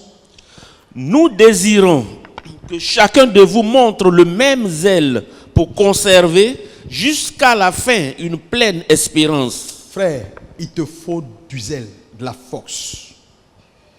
Deuxième élément, quand ta passion n'augmente pas et qu'elle manque, tu vas manquer d'être un vrai adorateur. Je te dis la vérité. Parce qu'adorer Dieu, c'est quoi? Adorer Dieu, c'est contempler Dieu. Adorer Dieu, c'est contempler Dieu. C'est unir son esprit avec Dieu. Adorer Dieu, ce n'est pas chanter doucement. Donc un vrai adorateur est quelqu'un qui aime Dieu. Parce que la passion fait une chose. Elle augmente l'amour dans ton cœur. Deux, quand tu aimes Dieu, tu deviens passionné. Quand tu deviens passionné, tu deviens un vrai adorateur. Parce que les vrais adorateurs sont prophétiques. C'est-à-dire quoi? Ça veut dire un vrai adorateur, un homme qui a le cœur de Dieu. C'est-à-dire Dieu ne peut plus rien lui cacher. Il rentre dans l'actualité de Dieu. À chaque instant t'est donné, il est connecté avec Dieu. C'est ça l'adoration. Je vous dis, le vrai mot, l'adoration, c'est le mot mélange. En fait, quand un homme commence à adorer Dieu, il se confond à Dieu, il se mélange avec Dieu. C'est ça l'adoration, le vrai. Soyez des adorateurs. C'est de tels adorateurs que je cherche. Des gens qui vont finir par fondre leur esprit avec l'esprit de Dieu, de telle sorte qu'ils deviennent un relais efficace pour Dieu, en termes de déploiement. Ça manque dans l'église, hein? Parce qu'on est hyper occupé, hyper actif. On fait beaucoup de choses. Mais c'est la passion qui fait cela. Et là où il n'y a pas de passion, tu ne seras pas un vrai adorateur. C'est pourquoi vous allez voir des gens dans l'église, ils viennent dans l'église, ils sont là. Quand on prie, quand la prière commence à durer, il s'ennuie. Il prend son téléphone et puis il se balade. Il rentre ici, il sort ici, il sort ici. Après, il est là. Alléluia, alléluia, alléluia. Et puis il regarde. Il regarde. Il ouvre les yeux. Et puis il est là. Seigneur, oh Seigneur. Je vois, tu penses qu'il prie. Il ne prie plus. Après, il est là, quand il ferme ses yeux. Quand il parle, il dit je suis en esprit. Alors qu'il dort. Tu le tapes. Hé, non, je suis en esprit. Quel en esprit tu es? Tu es en train de dormir, tu dis tu es en esprit. Parce que son esprit a du mal à tenir dans la présence. Parce que le problème c'est quoi? L'adoration te donne ce qu'on appelle de l'accoutumance à la présence de Dieu. Mais quand ton esprit n'est pas habitué à ça, c'est une affaire de 10 minutes, tu as fini et puis tu ne peux plus connecter. Hein? Tu ne peux plus connecter. C'est pourquoi les longues prières, ça ennuie beaucoup de gens. Où on dit, bon, on va faire 5 heures, on parle en langue seulement. Il dit quoi? 5 heures, on parle en langue seulement. Mais il peut faire 5 heures à parler avec sa copine qui est dehors là. Ils sont là au téléphone, là au lit. Oh, tu as dit, arrête ça, arrête ça, arrête ça. Arrête ça. Là, je te vois sourire là. Mais tu ne peux pas faire ça avec Dieu pendant 5 heures. Tu comprends que c'est-à-dire que c'est parce que tu n'es pas habitué. Tu n'es pas habitué à Dieu. Tu n'es pas habitué à parler à lui, c'est normal. Tu vas manquer. Et si tu n'es pas un vrai adorateur, ça va être compliqué pour toi. Troisième chose, courons. Si ta passion pour Dieu ou pour les choses de Dieu n'augmente pas, ne grandit pas, ta vie ne sera pas contagieuse. On l'a lu tout à l'heure pour l'adoration, Jean 4, verset 23. Ta vie ne sera pas contagieuse. Lis-moi 2 Corinthiens 9, verset 2. Oui, qu'est-ce qu'il dit? Je connais, en effet, votre bonne volonté dont je me glorifie pour vous auprès des Macédoniens. Oui. En déclarant que l'Achaïe est prête depuis l'année dernière et ce zèle de votre part a stimulé le plus grand nombre. Il dit votre zèle a stimulé le plus grand nombre.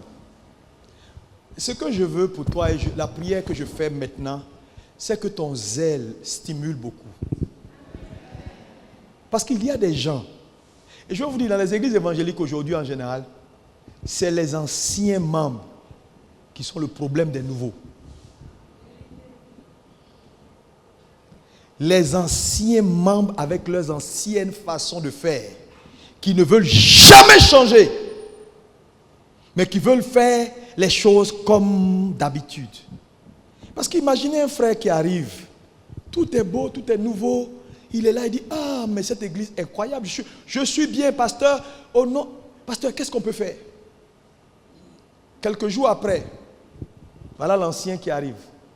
Bonjour mon frère, ça va? Tu es nouveau. Les étrangers ont des gros yeux mais ne voient rien. Ok, je te raconte une histoire. Parce que dans tous les cas, tu ne sais pas. Tu vois la sœur. En fait, elle s'appelle Hippo. Ce n'est pas Madeleine. Hein. Madeleine, c'est le prénom. Hippo. En fait, elle est là depuis... Et puis, il commence. Tu vois, elle chante. Elle chante bien. Mais en fait, elle est à son 3e divorce. Tu sais, en fait, tout ça, c'est juste pour te dire que nous, on est là il y a longtemps.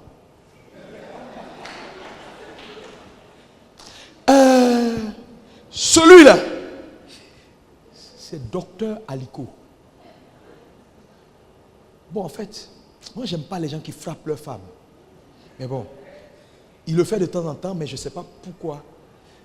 Donc, les gens, même, ils sont prêts à inventer des histoires. Tu sais, et ce sont ceux-là qui deviennent la limite de ceux qui veulent se déployer. Parce que quand ils voient un zèle qui commence à bouillir, ils se disent, ah, ça va être un jugement pour moi. Il faut étouffer ce zèle. Non, tu ne le fais pas. Tu te calmes. Avant de le faire, tu me demandes. Bon, voilà, je veux faire ça, on va aller évangéliser. Ok, tu m'envoies tout, ok?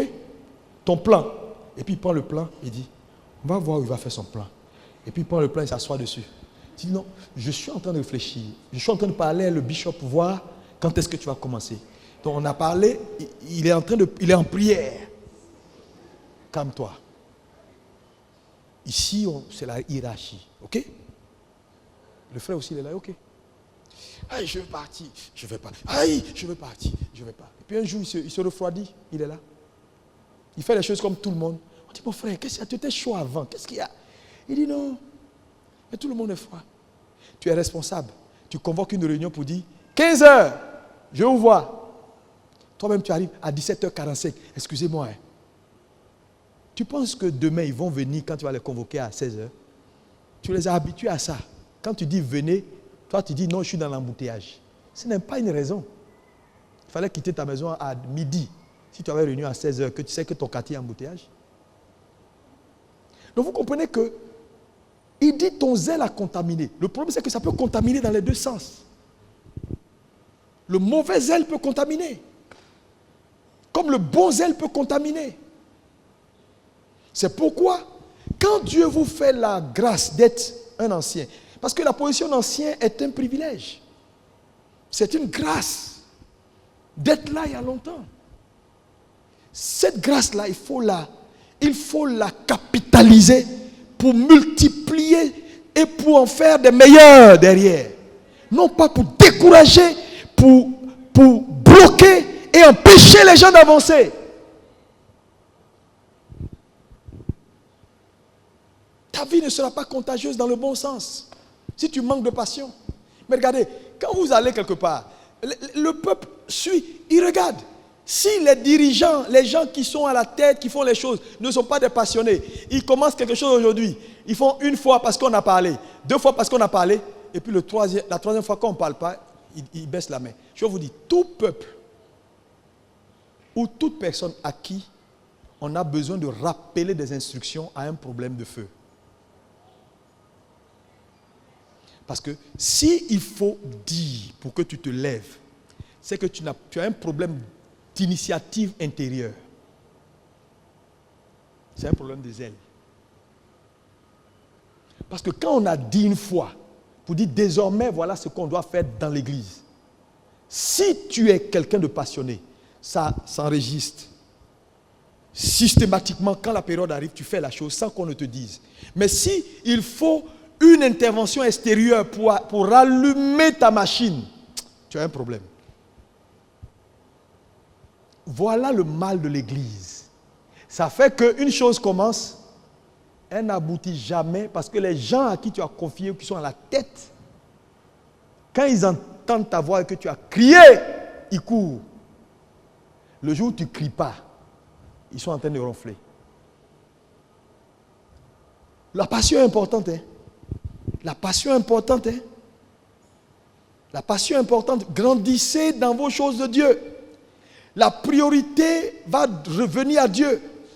Et vous allez voir que même les choses les plus élémentaires ne vont plus vous échapper. Non. Attends, on te donne un boulot que tu as fait pour le Seigneur, ça t'échappe. Ça veut dire que Dieu n'est pas ta priorité. Sinon, tu as un calendrier, tu as un bloc-notes où tu vérifies tout ce qui touche aux affaires de Dieu. Non. Moi, si je m'assois là, il n'y a rien qui m'échappe. Je me rappelle. C'est-à-dire que les choses même à la maison peuvent m'échapper. Demandez. Mais à l'église, même quelque chose de plus minime, je peux te rappeler pour dire j'avais dit ça, j'avais demandé ça. Pourquoi ça? Tu vas être surpris. Je suis un vendu pour Dieu. Non, vendu complètement. Si je décide de me déconnecter un peu, c'est parce que je me dis, il y a des hommes. Mais quand je me rends compte que ça ne suit pas, je suis obligé de revenir un peu en arrière. Ça me retarde. Et donc certains gars me disent, Bishop, si tu es malin, reviens. Parce que si tu ne reviens pas, et que tu cèdes tout, ça ne sera pas bon. Mais l'objectif, c'est que les gens grandissent, deviennent de vrais passionnés. C'est pourquoi je prêche. Est-ce que quelqu'un peut dire Amen? Allons vers la fin en disant ceci. 4e élément. Si votre passion pour Dieu n'augmente pas, vous allez manquer d'exaucement. Jacques 4, verset 3. Vous allez manquer d'exaucement. C'est-à-dire que vous allez vivre une vie de non-accomplissement. Beaucoup de gens pensent qu'une vie de non-accomplissement, c'est lié au fait que les démons me fatiguent. Non, je te dis. Tu n'es pas un homme passionné, tu vas manquer d'exaucement. Écoutez le passage, oui? Oui? Vous demandez. Vous demandez. Et vous ne recevez Et pas. vous ne recevez pas. Parce que vous demandez mal. Oui. Dans le but de satisfaire vos passions. De quelle passion il parle ici? Ce n'est pas la passion de Dieu. Je vous ai dit, c'est le même processus. Si la passion qui vous anime n'est pas celle de Dieu, Dieu ne poursuit pas vos ambitions. Il y a des choses que tu as demandé, Dieu ne va pas te donner.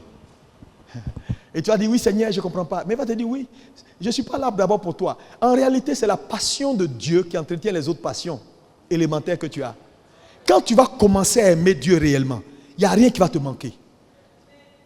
Mais il dit, si tu changes les priorités, tout ce que tu demanderas, tu n'auras pas.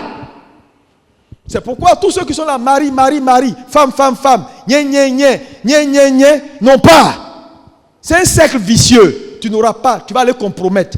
Fais tes compromissions. On va t'acclamer parce que tu as eu la chose. Mais mon ami, ça ne va pas t'enrichir. Parce qu'il n'y a aucune bénédiction qui enrichit si elle ne vient de Dieu. On a vu des gens qui voulaient à tout prix des choses et qui ont tout fait, ils ont eu. Je te dis, dans la vie là, avoir l'argent, on peut l'avoir, même sans Dieu. Il y a des voleurs, les brouteurs, qui font tout, qui doublent les gens, qui sont pas honnêtes, qui ont l'argent. Mais cet argent-là, ça leur donne quoi? Un bonheur, entre guillemets. Ça sert à quoi de gagner le monde et de perdre son âme?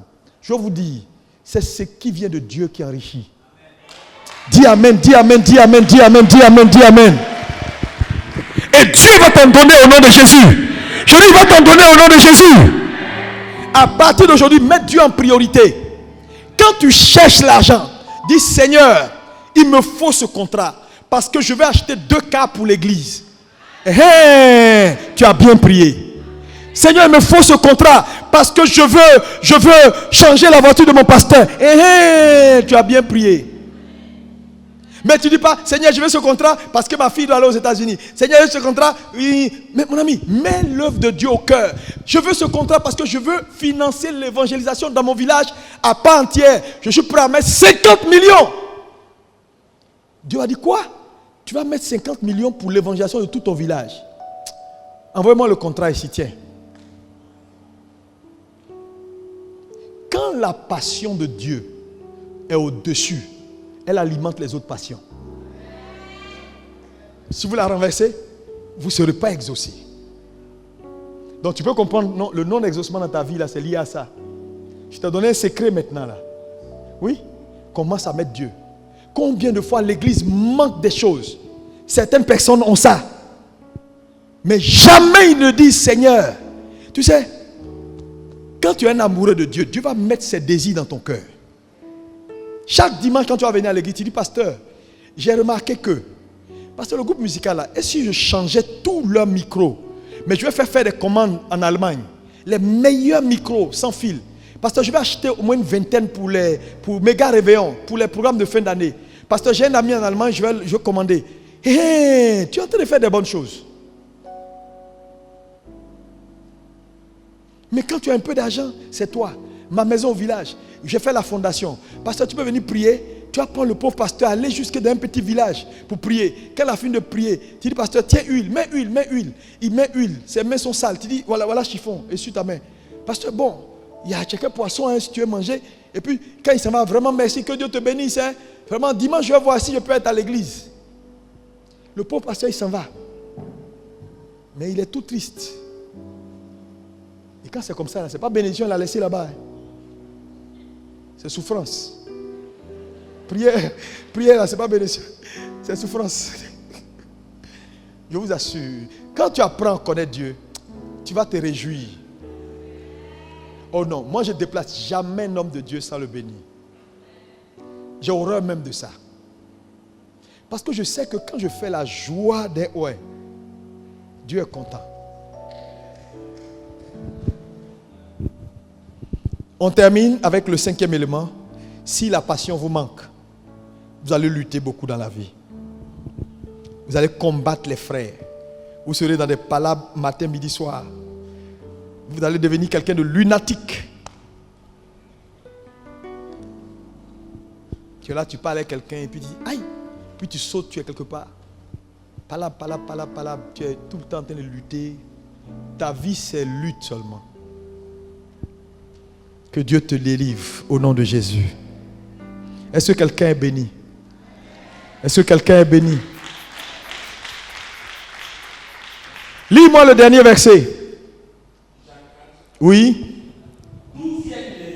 D'où viennent les luttes? Et d'où viennent les querelles parmi vous? N'est-ce pas de vos passions qui combattent dans vos membres? Les passions qui ne servent pas Dieu là, c'est de là-bas viennent les luttes. Quand un homme est passionné d'autre chose que Dieu, il lutte. Mon ami, tu luttes, oh, tu luttes. Yes. Je ne veux plus que tu luttes. Amen. C'est pourquoi que Dieu devienne ta priorité. Que ton amour grandisse. Amen. Quelqu'un me dit, Seigneur, merci de m'aider à grandir dans ton amour.